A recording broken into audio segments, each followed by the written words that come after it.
Hi everyone, welcome back to my YouTube channel. This is Aleksandra here, and today we have a special guest for my YouTube video, who is my dear roommate Julia, my wife, my best friend. What I'm coming with you today is just spilling tea with my bestie while drinking the tea. It's spilling the tea while drinking the tea, and we're just gonna chat with you guys like we always do, because both of us are just yappers, which is like anywhere we go.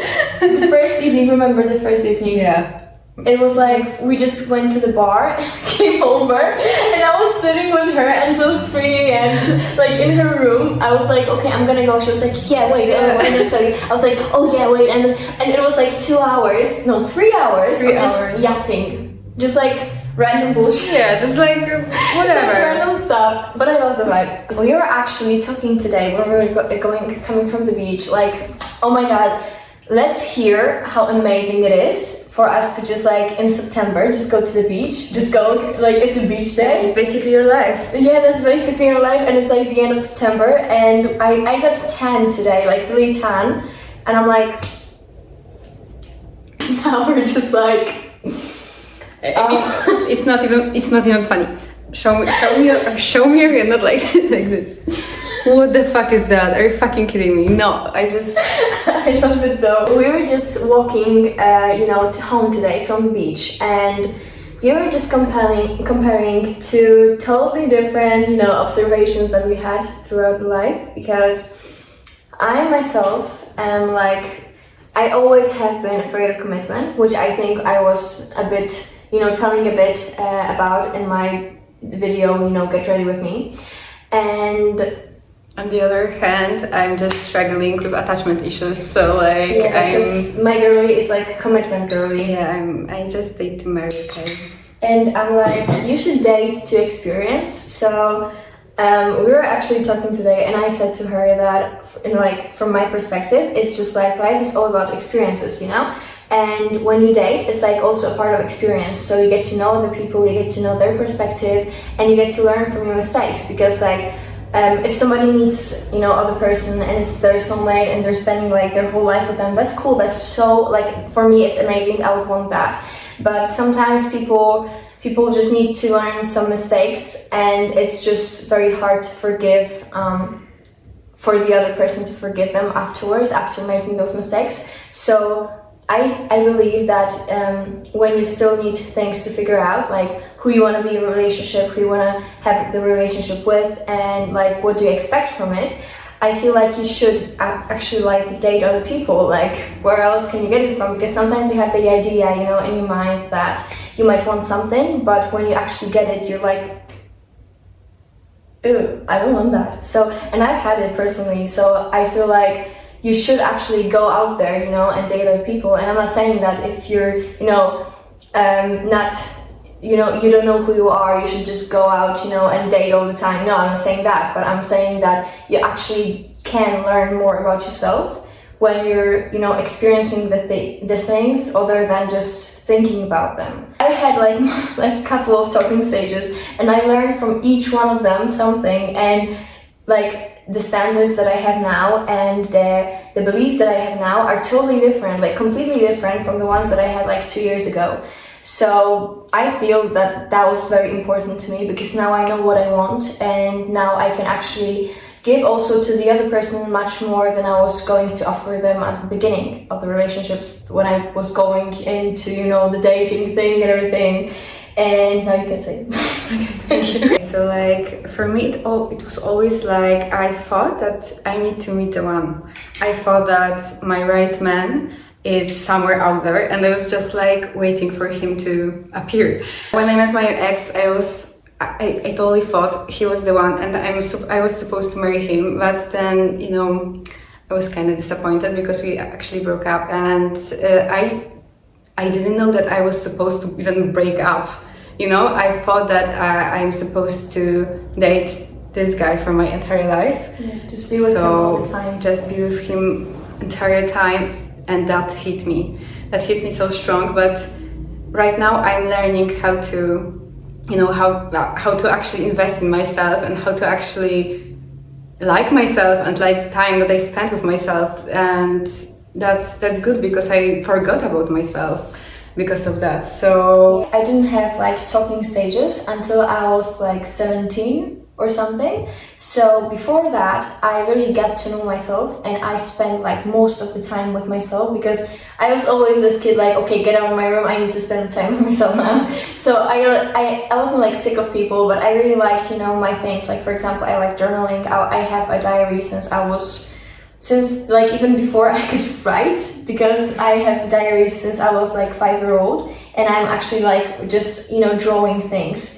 And like throughout whole like my entire life, I kept this diary, and sometimes I was just like sick of people, and I was like, okay, get up, I need to write, or I need to paint, or I need to, I don't know, dance or exercise. And I always had those like my things. I spent most of the time with myself, so I got to know myself before I went out there.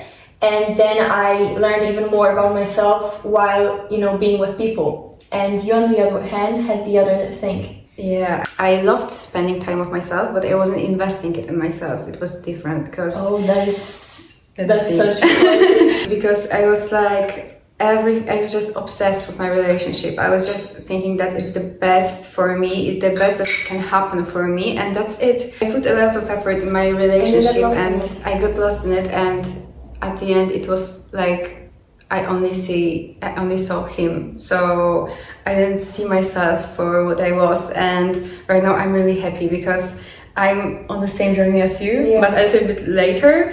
But we were just meant to meet. Actually. Yeah, literally, it's just like when you start finding yourself after the relationship ends. It's a hard work. It's such a hard work. I know what you mean, because even throughout, you know, my life, when I lost 2 of my best friends, not lost like they died or anything, we just lost contact.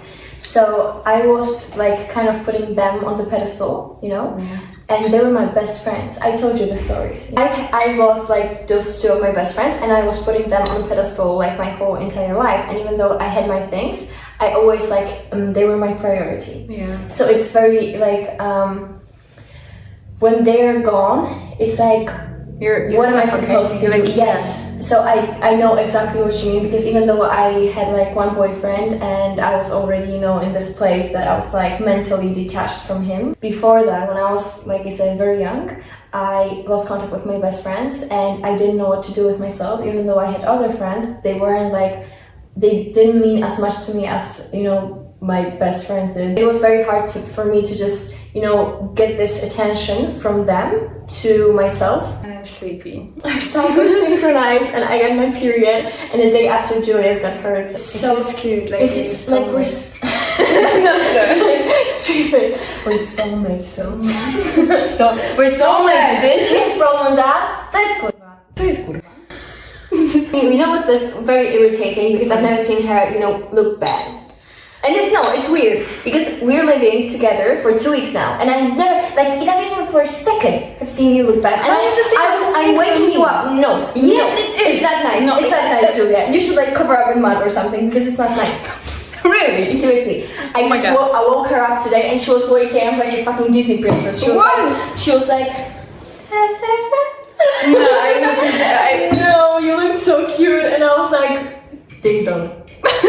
Every time we just meet somebody that speaks like Italian, Spanish, or French, or like, you know, pretty languages, we're like, speak to me. Keep it coming. So I actually learned to fully detach myself from things. I think like at the end of last year, it was hard for me to realize that when you love somebody, you don't necessarily need them. And it's good that you don't need them, that you're mentally, you know, detaching, as I'm saying, yourself from this person or from this thing or from this experience that you're having. Doesn't matter, you just need to detach, because sometimes people really want to hold on to things, and they need to learn to let it go to actually fully experience this thing or this relationship or anything like that, and not be toxic with it. Because when you're totally attached to something and you cannot just, you know, bear the thought of not having it in your life, you're being addicted to it, and it's not healthy for either one of you, because wanting and needing something, there's like two completely different things. I've been having this conversation with my sister also, because she was like, it was hard for me to actually accept that you don't necessarily need me right now. Like, you've always, like, your whole life, you needed me. I was the one, because she was the one that, for example, taught me how to braid my hair, how to, ride a bike. She always been teaching me. She was my older sister, so she's kind of like my mommy. And, like, my sister, like, I love this woman with I could not, even say how much I love and adore this woman. She's, like, my closest person with my mom, and they've always been there for me, and I was very addicted to them. And like a year ago, for example, 1 year ago, if I was like, okay, you're going to Italy for 6 months, I wouldn't be like, oh my god, that's so great. I would be like, what do you mean? Like, no, I'm staying home, because I was so addicted to these people. And it's not good for, like you said, either one of you, because it's not your choice, it's like your needs. And I feel like, for example, if somebody told me that I don't want you but I need you, I would be like, like, I don't want that. No. And if somebody told you, I don't need you, but I want you, you get the point, right? It's not your choice if you need somebody, but it is your choice if you want somebody.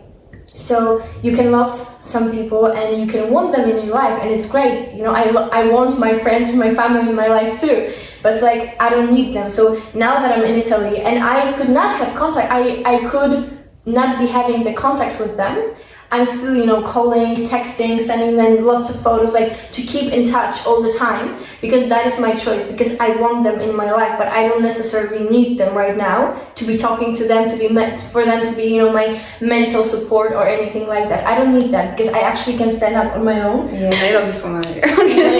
You haven't said, like, even one wrong thing about me. That is actually creeping me out, because I'm not that good of a person. What? Cool. No, she's complimenting me so hard, and I'm just like, always, why are you complimenting me? Like, you're perfect, like, stop it. Oh my god. No, really. You see me not being perfect so many times. But for me, it's perfect. Oh god. But my sister told me that I grew mentally strong so hard throughout this year, and she said that sometimes it still shocks her how I can stand on my own and how some things are not crushing me. Like, I get some message and I'm shocked, but I'm like, okay, how could I manage this thing? Like, because I'm mentally detaching myself, and this is actually for manifestation. If you want to manifest something, you will not get it until you detach from it. There's this saying that the grass grows the fastest when you're not looking, when you're not, mentally overthinking it and being on this subject 24/7. No, when you're mentally just detaching yourself from this thing, it actually, brings you the most from this. Yeah, exactly. Like, I've heard that what's meant for you will find you. Mm-hmm. So that's really important to think that you already have those things that you want to get. Yeah, like, God can go through, like, 4 heroes in 9th dimension. So it's like he can pass through the time, like, into the future, into the past. That's why he always knows, like, what is gonna happen, what will you like, because he already knows the future you, because he can, actually go through this thing. I think there is the film that the guy could, go through the future and the past. He was going through the 4th dimension. For you to manifest, it's just like, okay, so the future version of me is already having it, because like God will put it like somewhere, in the day, into, this my life path, into this time, and I don't know when it will be, but you just have to, continue way into the future, and somewhere in the way it's gonna be. Yeah. And like, you just have to believe it, and when you do, you're actually automatically kind of detaching yourself from the subject. Yeah, another thing is that you may not receive what you are asking for, but you may receive something a lot better. So yes. That's like amazing. Yeah. And we are already, I think we are speaking from experience, because we're here, so like, you're praying for something, but it might come to you in another shape, another form. Yes. Like, for example, I heard it that I feel like my mom told me this once, because I was praying for, a boyfriend, a love, something like that. And I met so many friends throughout the way. And my mom told me once that, well, you were praying for love and you got love. Yeah, exactly. Like you prayed for it, but it came to you in another way, in another shape, in another form. So sometimes what you're praying for, it might not, exactly what you had in mind come to you, but like this feeling, this frequency that you're trying to manifest might come to you, but just in another form, in another shape. I feel like that's very beautiful. And the best thing in life, I feel like, is this, kind of a question mark that you don't know what's gonna happen. For example, it's like watching your favorite film. It's great to rewatch the film, but the feeling of watching it for the first time, it's like, wow. That's why we love looking through our photos, It's like looking through memories, but like living through it the first time, like actually experiencing it. And that, sometimes in films, those are like bad moments, the cringy ones. Like there's always this one, breakdown. There's always this one thing for it to get much better, and you don't know when it's gonna happen. And this is what keeps you so interested in film. Yeah, because you're just so excited about it. Yeah, and it's what keeps you interested in life. And I also heard when my mom and my sister, because I have this one cousin that I love very much, her name is Veronica. I heard my sister and my mom, they were talking about her once, and it very inspired me so much. And that was actually what I was, going for in my life, that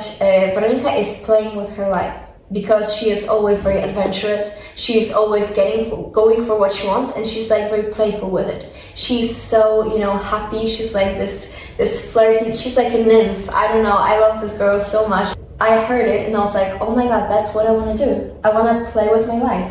I want to actually play with my life. And I'm not saying like you should, stand on the highest building and be like, oh, banana.